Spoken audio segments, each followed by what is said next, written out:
Laurent Gbagbo essaie de gagner du temps. Qui t'a sonné? Et on sait pourquoi. C'est pour importer des armes, pour continuer de tuer les Ivoiriens. Mais il parle de quoi? Et puis il parle pourquoi? Je vous dis que Laurent Gbagbo partira. La mort vaut mieux que le déshonneur. J'ai toute une série de mesures en cours qui vont faire qu'il va tomber comme un fruit, pas mûr, mais un fruit pourri. Que le peuple me retire sa confiance et que je subisse la rigueur des lois si j'ai trahi mon serment. Un deuxième mandat pour le président Laurent Gbagbo.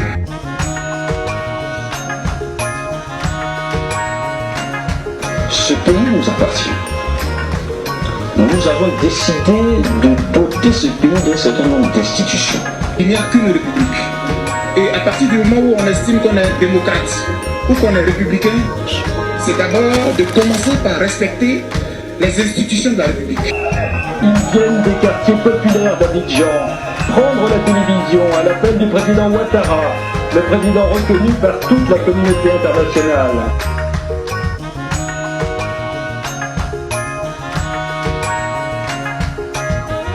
Est-ce que vous croyez que c'est ce que nous avons dit? L'Union africaine.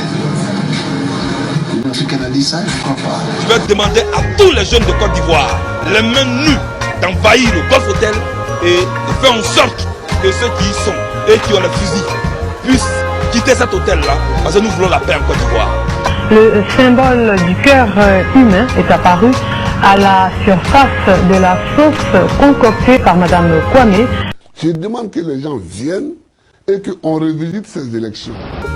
The eyes of the world are on Côte d'Ivoire, and President Alassane Ouattara is the democratically elected leader of the nation.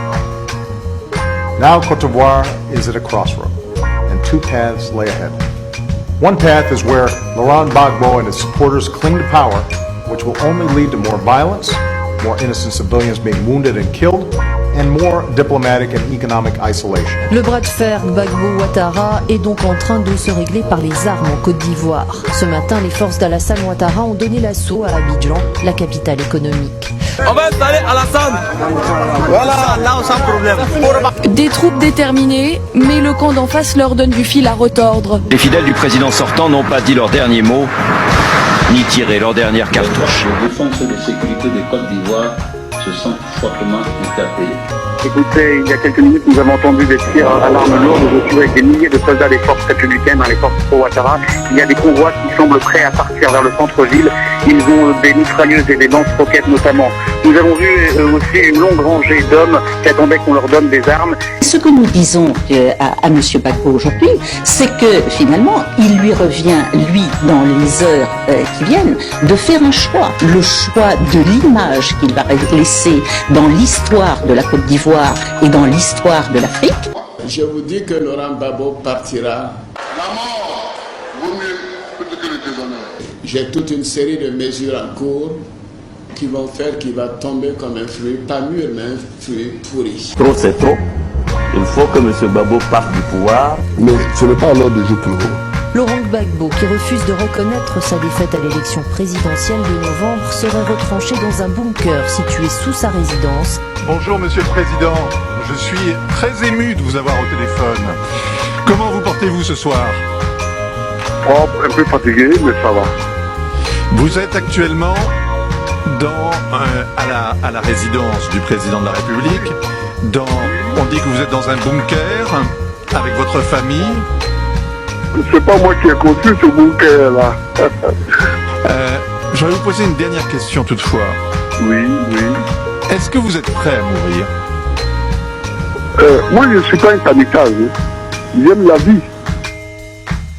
En Côte d'Ivoire, les habitants fuient Abidjan et les combats. Les forces fidèles au président sortant, Laurent Gbagbo, mènent une opération d'envergure destinée, selon elle, à sécuriser.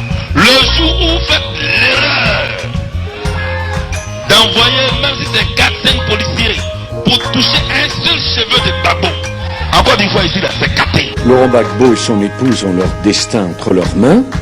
Si avant la fin de la semaine, ils n'ont pas quitté le poste qu'il occupe, Laurent Gbagbo, ils seront nommément sur la liste des sanctions. Le président français se croit obligé de jouer l'indépendance de l'État.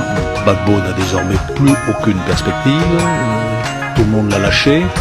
Il est bunkérisé dans sa résidence. Robert, la Côte d'Ivoire est envahie par des armées étrangères avec la caution de la France et des États-Unis. Il y a des soldats, des armées régulières venus. Oui, mais justement, je vous le dis et vous allez le croire. Non, c'est trop. La France est la licorne. Ce n'est pas cela. On veut demander à Gbagbo d'avoir les bras croisés et de laisser les gens venir tuer. Voilà ce qui est la vérité. Jusqu'au plateau, le centre des affaires, pas âme qui vive. Les habitants se terrent dans leurs maisons, leurs appartements. Abidjan, ville fantôme. Il n'y a même pas eu de combat. Les OM qui étaient chargés de défendre le gouvernement ont fui. Ça montre bien qu'aujourd'hui c'est la débandade. C'est quoi? Les positions des forces de défense et de sécurité de Côte d'Ivoire ont été attaquées par des hordes de combattants de fortune appuyés notamment par les forces de l'ONUCI et de la licorne. Laurent Gbagbo au pied du mur. Les forces armées de Ouattara sont ici à 500 mètres de la résidence du président sortant.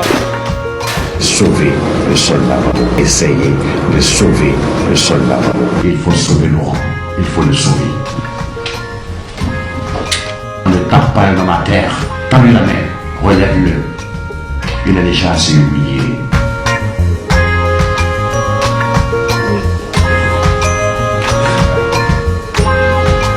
Merci.